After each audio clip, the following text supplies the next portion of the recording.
మీకు ఎలా అనిపించింది? ఈ మూవీ చాలా బాగుంది. ఎందుకంటే కోనసీమ స్లాంగ్ని ఇంపార్టెన్స్ ఇస్తూ ఈ పిక్చర్ ఎక్కడ తేడా రాకుండా బాగా చేశారు. అలాగే తెలంగాణలో ఈ మధ్యన పలకమని ఆ స్లాంగ్తో వాళ్ళు మంచి సక్సెస్ పొందారు. అలాగే కూడా కోనసీమలో ఉన్న లాంగ్వేజ్ ఎక్కడ తేడా రాకుండా మంచి జాగ్రత్తగా డైరెక్టర్ గారు మంచి శ్రద్ధ తీసుకుని మంచి ఆర్టిస్ట్ని ఎన్నుకుని ఆయన చేశారు. చాలా సంతోషం. ముఖ్యంగా చెప్పడానికి దీనికి ఆద్యులు ఎవరంటే బాలు గారు, నిర్మాత ఆయన అమెరికా, బాలా గారు కొంటారు. ఆయన కూడా ఆయన బాబు చాలా కష్టపడిపోతారు, కష్టపడి చేశారు.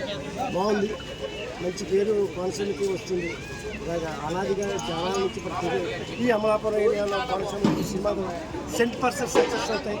అదే కోవలో ఈ పిక్చర్ కూడా ఐ హేట్ లవ్, నేను ప్రేమలో పడ్డాను, ఆ టైటిల్ అందరికీ గుర్తుండిపోయేలా ఇది సక్సెస్ అవ్వాలని మనసా వాచ కోరుకుంటున్నాను.